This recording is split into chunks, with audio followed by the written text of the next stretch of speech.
Hey everyone, it's Ben Cecchini back with another episode of the Give and Grow podcast. This is a part of our social emotional learning series, so I'm super excited to have Staci Cornwell here with us. Staci's a district mental health coordinator out in Washington State, author of 5 Spirals of Resilience, and has over 30 years of experience in suicide prevention. So Staci, super happy to have you. Excited to pick your brain a little bit today. Yeah, thank you so much for inviting me to be here. Yes, awesome. So let's dive right in. I'm super excited that this is a specific conversation to start anyways around suicide prevention, and to be able to support parents and teachers and just like adults, even teens that may have friends that are in these situations. I'm just excited to get some of your knowledge out there and advice as well. So with 30 years of experience in this space, working with individuals all age groups, like what are some early signs that you look for when evaluating someone in crisis? Yeah.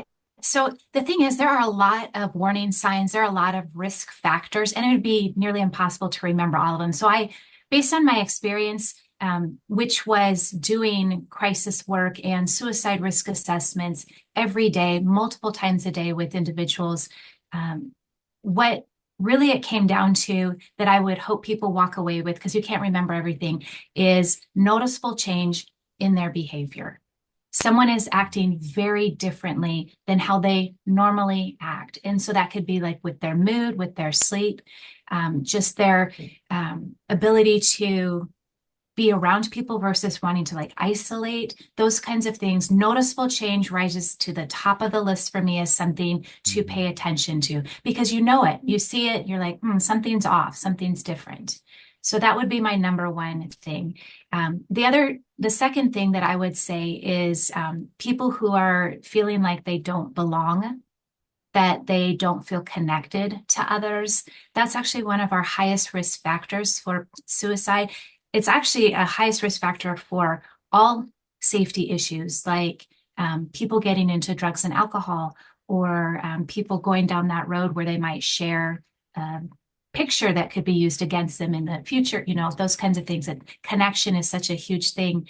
Mhm. And then in addition with that, if especially with youth, if they feel like they're a burden, so feeling disconnected and you're a burden is our highest risk warning factors and warning signs for youth suicide in particular. Mhm. So Thank that's you. what I would start with. Awesome. Thank you for dropping those in there. I think it's just really helpful to have that bit of awareness. Like you mentioned, there's so many others, but that bit of awareness I think is really going to go a long way for people that, you know, just are going through everyday life and notice that little change or feel that disconnection from their loved one. Kind of a follow-up question on that, Staci, is how do you intervene effectively in those moments when you might notice that behavior change or notice that somebody's maybe feeling like a burden or disconnected? Mhm. Yeah, and I think one of the reasons why I do focus on those two is so much of my career has been at the time of intervening. So the person already has suicidal thoughts, or they've already made an attempt, or they've already died by suicide, and now I'm working with the families. And so working with someone who has noticeable change or doesn't feel connected gives you an opportunity to maybe even talk to them before they are in that suicide crisis.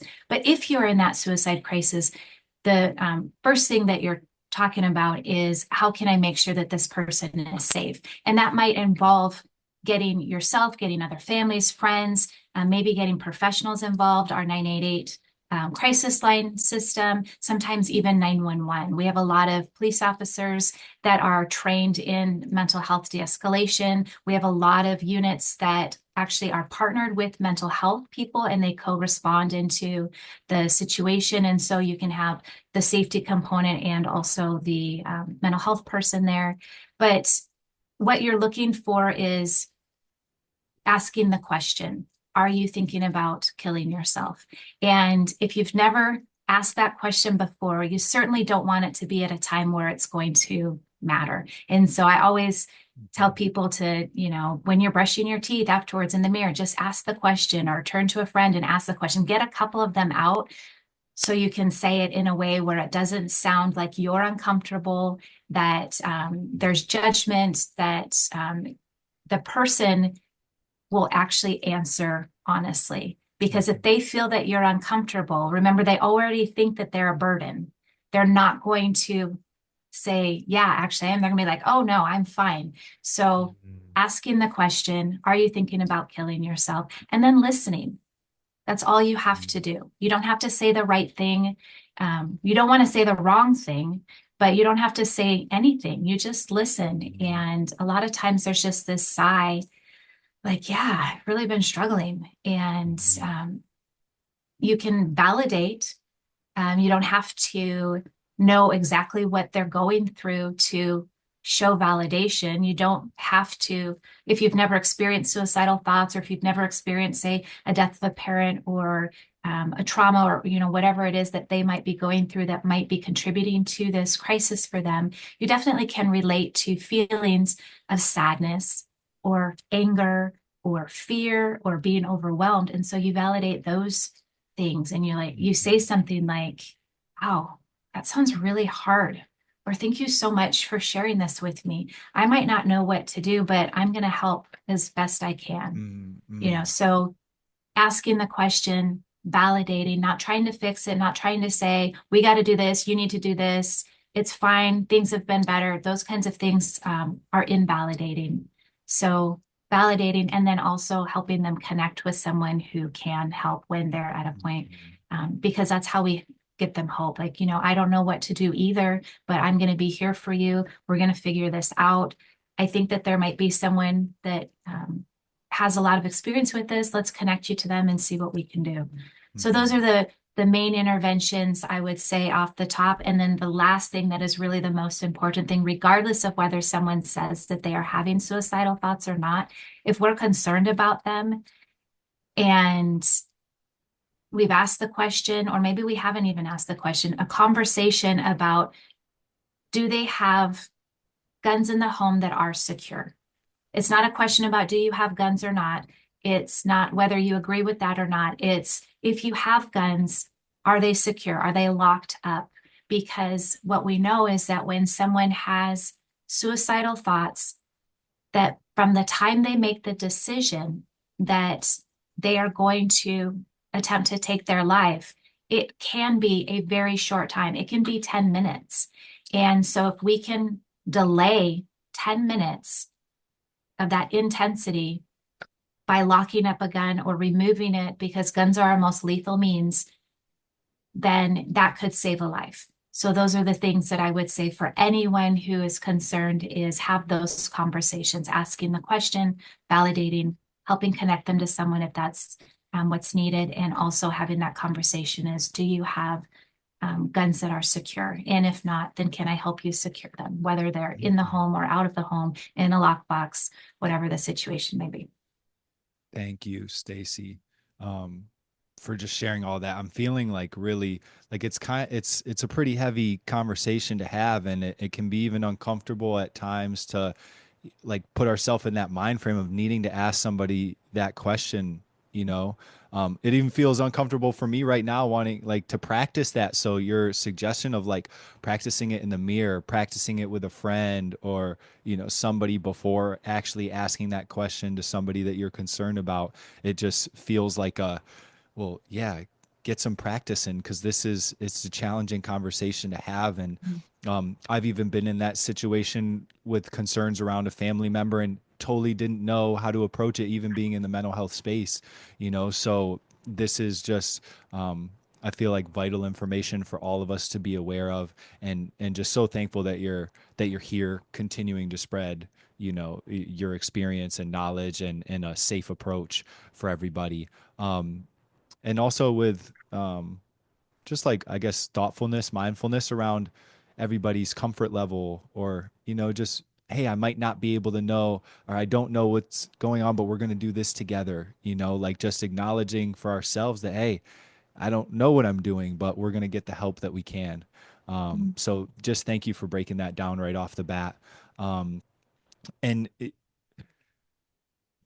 I guess that's I guess that kind of leads into the next question. Is there anything that you want to add in terms of like um, the crisis teams de-escalating situations, helping individuals in distress, Is there anything else that you want to add there, or that we might have missed for like those intense moments specifically? Yeah, I'd probably start off and say, because I think you did a nice job summarizing it, is not everyone is a mental health professional, but you do not have to be a mental health professional or a psychologist or a doctor to show care and compassion. And Mm, that's really what that person needs. mm, You don't need necessarily expert professionalism right then in the moment. Eventually they might need to like maybe start their recovery and healing. But what they need right there when you are asking that question is just care and compassion. mm, And anyone can offer that. mm-hmm. As far as other strategies and other interventions, if it's immediate, a lot of times it is a 911 call, or it could be a 988 call, which is our Mm, crisis line nationwide in the United States. And they have trained crisis clinicians that can gather information to understand what's going on. And many of them have access to crisis teams that can be dispatched to that location. So whether it's like a school or a house or hospitals, there's opportunities for crisis teams to also go, excuse me, and do like more of a follow-up risk assessment, and then mm-hmm. really work with that person on what level of care they're interested in or that they need and help them connect with that. Yeah, thank you for that. Yeah, that 988 number seems like such a valuable tool. There was one last question I think on this specific topic that I wanted to just pose here is what if the person has resistance or is, doesn't want to share or potentially, yeah, I don't know if it would necessarily be in denial, but that sort of energy, just resistance to support and sharing it all. Mhm. Yeah, that definitely comes up. Still having the conversation about guns. And if they're resistant about that too, we definitely don't want to get in a power struggle. We don't want people to think that I don't trust you, that I know what's best for you, because they're their own person. And even though they're going through a crisis and might their mindset be, pretty depressed at the time, that they also are aware with what's going on with them, and they have a right to be part of the care that um, Mm, that is being offered or being connected to. And so really just trying to build that rapport, to trying to engage them. What are you willing to do? You're mhm, not willing to remove your guns, but are you willing to just lock them up temporarily using scenarios like several months ago I broke my foot and I wasn't able to drive. That doesn't mean I wasn't always able to drive. It just means at that time it wasn't safe for me mm, to drive. And that's mhm. what we're concerned about is right now it's not safe, but down the road it might be. Right. So having, some of those conversations, the more you can just show that you're there and aligning with them and want to collaborate with them, um, can be your best bet. But if there are situations where the person is adamant and there is such a level of risk that we believe that suicide could be imminent, then that's when we have other things involved, like police who can help secure weapons. At least in Mhm, our state, they can remove the gun temporarily mhm, until that person gets better.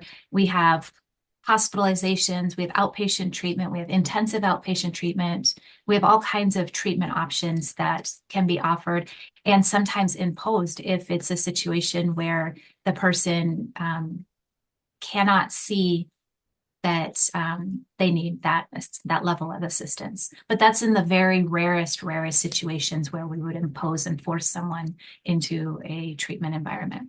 Gotcha. That's helpful to know because I think it can be this whole conversation is going to and approach is going to sounds like take a lot of courage in addition to the care and compassion, especially making potentially it's I feel like it feels comforting to know that last piece that it's in the rarest of occasions in your experience that it leads to like a forced into, some sort of care or treatment facility. That for me, I just feel like, whew, kind of leaves some weight off the shoulders. Like, okay, like it might not, it's probably potentially, I don't know percentages here, but the chances are it's not going to get to that point. which can Yeah, be at least. it's such a low percentage. Most people, all people have a inner desire to survive. I mean, that's how we Mhm. survived for all these years, right? It's Mhm. ingrained in us. Sometimes that just gets turned off a little, like temporarily. Mhm. Sometimes it's just for that 10 minutes, Mhm. right? And so on those rare occasions where it is turned off temporarily, then that's where the safety, like the real safety issues need to come in place. Prior to that, people want help. They want to talk about it. Mhm. And when you talk about it, then it's easier. It's Yeah. therapeutic and it's easier the next time. Hey, how are things going? You know what? They're really good. Or Mhm. not so good, but at least they're willing to talk to you, right? Yeah. Because it's been open, that door has been opened. Yeah, thank you. Thank you, Stacy. These are all super helpful tips. I hope the people listening are finding them, helpful as well. That kind of pivoting a little bit, I think the word resilience ties into this conversation. And, in your book, The Five Spirals of Resilience, you mentioned guiding readers through like realistic and effective strategies to build resilience. Can you break down what the five spirals represent and how they help someone overcome challenges? Yes, absolutely. So again, most of my career has been on the back end when people are already at that crisis point. What I'm doing now is trying to get really upstream and looking at how intervention early on, before a problem even is developed, could help. Even if someone experiences a crisis situation, hopefully they'll have the skills that they can move through that safely. And so when I talk about the five spirals of resilience, I'm talking about connection, I'm talking about a positive mindset, self control, problem solving skills, and having adaptability and flexibility. And I use the term spiral because spiral is the symbol of resilience. And that is exactly what we are striving for, a resilient youth, a resilient family, and a resilient community. Mhm. And so if someone feels connected, that they feel confident that they can get through whatever is going on with them, that they have control over their emotions, that they can think clearly and come up with a strategy, a solution, and then apply that problem solving solution. Even if it isn't the right one, they can reassess and try again. That's Mhm. resilience. And so it's something that I think there's a lot of question on, are you born with it or do you develop it? I think it's both. Mhm. You definitely can build it now. And that's what my book is about, is that it's not too late. Obviously, with our kids, helping them develop this resiliency early on can help them in later life. But even with adults, there's a lot of different things that you can do. So, for example, with connection, it's not just about having in-person connection with others. It's also about creating oxytocin, which is a chemical in your brain that helps you feel connected, that helps you feel bonded. And you can do that through different things. So, one of the things actually in my book, I talk about the scenario with hugging, where I used to not be a hugger. Um, it was just something I didn't do. And long story short, at some point, I decided that I wanted to become a hugger and I didn't really know how to do it. And so one year, I decided I was going to hug 40 people. And at the end of the year, I am now like the biggest hugger of all time. Wow. And so, but the importance of that is hugging releases this chemical. And there's actually a lot of evidence that it's good for you on a physical level as well, in terms of blood pressure, in terms of um, survival rates with like cancer, with heart related illnesses, that it just helps physically and mentally with fear, with confidence. It helps instill hope. And those are all things that we look at for suicide prevention too, is that Mm. someone feels hopeful, that they feel connected. And so that's just one example. Other examples are showing kindness. They actually showed that people who do kind acts release oxytocin in their brain. And what was really cool is people who receive the act also receive or also Mm. have that oxytocin experience. But what's even like cooler is people who observe a kind act also have it. And so, and Wow. you want more of it because it Mhm. feels good. You feel like you're connected, that you're part of something. And so there's this ripple effect, and people want to do more of this. So when you hear people say, um, kindness matters, it really does. If you are Mhm. super sad, super depressed, just can't get out of, your own head for whatever reason, that's one of the number one things I would say is, start doing kind things, even for yourself. They found a Mhm. relationship with kindness and happiness. The more acts of kindness that you do or receive or observe, um, can increase your happiness. And it didn't matter who it was towards, including yourself. And Mhm. so that's another really easy way to build that oxytocin. Um, Saying things that you're grateful for, super Mhm. easy way. And again, this also, uh, builds into a positive mindset. So they all sort of intertwine and interconnect, right? All of these spirals. And so when you talk Mhm. about a positive mindset, you're talking about that you have confidence in yourself, that you feel good about yourself, that you know that you can do things. You know that you can do this. Even if you Mhm. mess it up, you still can do it. That's what the Mhm. positive mindset is. If you're constantly telling yourself that you're no good, that you can't do anything, that my world is ending, whatever the situation is, you're going to believe that. We believe what we Mhm. say. And Mhm. so that's the same if you were to say positive things. We believe what we say. And so Mhm. a lot of people really believe in the power of affirmations, definitely proven to increase your mindset. Gratitude is another one, saying 3 things a day that you're grateful for. Mhm. Because at that point, you're now looking for things to be grateful for. You're opening up your mind. I used to do this with my kids when they would come home and I'd say, how's school? And they'd be, well, it was terrible. I'm not learning anything. No one ever wants to play with me, whatever the situation might be, right? Right. So at dinner time, we would say 3 things that we're grateful for. And our rule was you couldn't use the same thing over again. So the Mhm. first ones were easy, like, oh, the sun, food, my family, my pets, And then by day 4, you really had to start looking and opening up your Mhm. mind. And that's when I noticed the change in the attitude and in the positive. Like, and I'd always ask how school was. And they'd say, it was really cool. We did this really cool science thing. I got, to swing on the swing set all day or, whatever. It was Mhm. just more positive. And so, super easy way to create that positive mindset. Um, Being in control of your emotions, that's where a lot of the SEL comes in, right? The social emotional intelligence is understanding that emotions are okay. You can have them and you should know what they are and you should know what they're trying to tell you. Are they trying to protect you Mhm. from something? And what is that? So you can work through that and tell yourself, like, okay, it's trying to protect me, but I know that I can get through this. And so Right. you move on and then you come up with your solution to how you're going to get through this.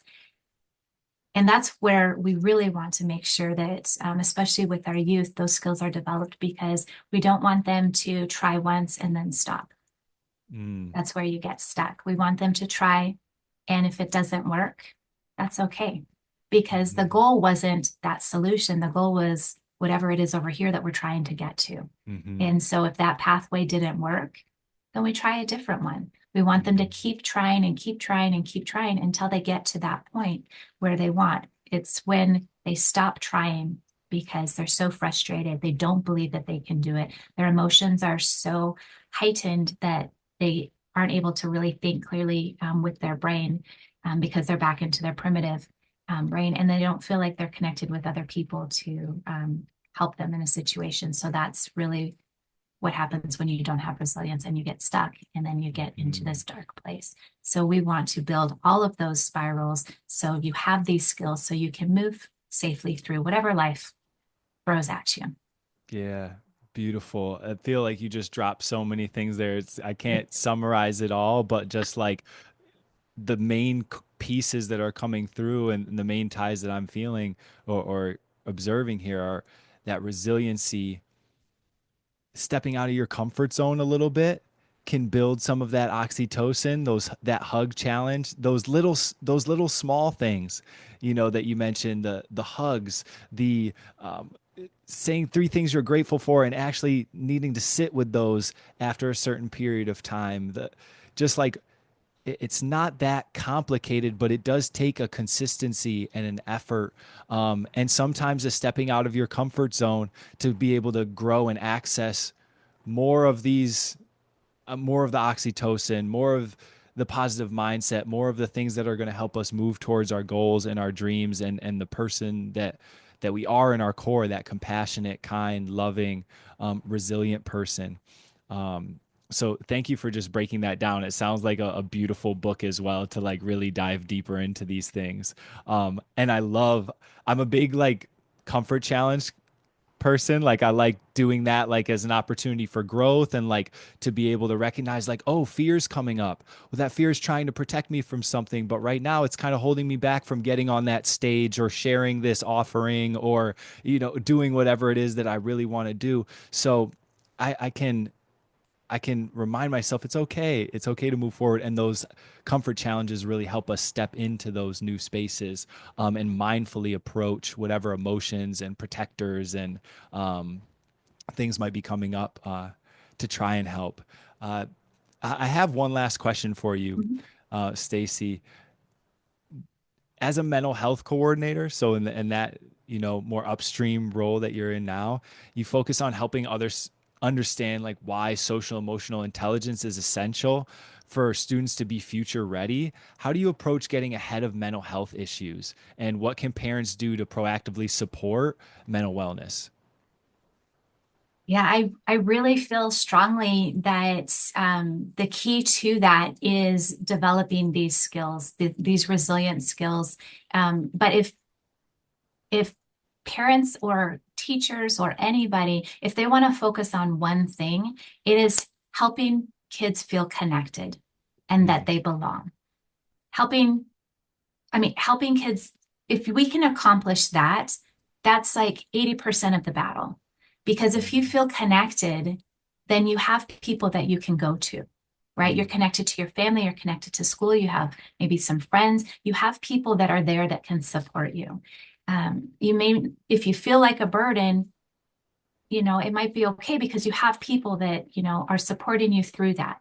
And so that's the number one thing. And so programs like Hope Squad, where they really are designed as a peer suicide prevention program, so much of what they do is helping kids feel connected. And so that's one mm, of the things that we introduced into our schools over the last 3 years is Hope Squads in our middle schools and our high schools.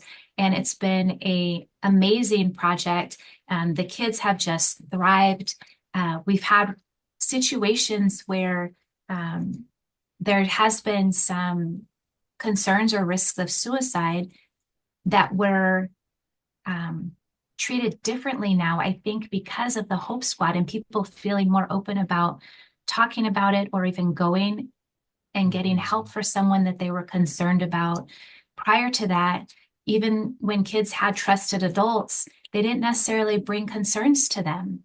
They would tell their peers. And so that's the model of Hope mm, Squad is that we have this team of peers that have just real basic additional training on signs and symptoms so they know what to look for. And if they see it among one of their peers, then they can, go tell an adult and get that additional see something say something out there. And there's a lot of programs like that. Like we also use pace. There's a ton of SEL modules that people can run through and their students through and such. So any of those that help kids feel connected, because feeling disconnected, like you don't belong, is our highest risk factor for suicide. mm, So helping people feel connected should be one of our top suicide prevention strategies, mhm, but it's not. I'm hoping to change that. But mhm, right now, our top suicide prevention strategies is intervening at the time that person is having that crisis mhm. or they've already made that attempt. That's where a lot of our focus is, which we have to be there. Right. But how cool would it be if we could get so far in front of it that people felt connected? And so if they did experience trauma or life losses or other things that might contribute to suicidal thoughts, that they could move through it safely. But what a powerful just, way to end this conversation today, Stacy, with like that call to action of just supporting one another and feeling connected.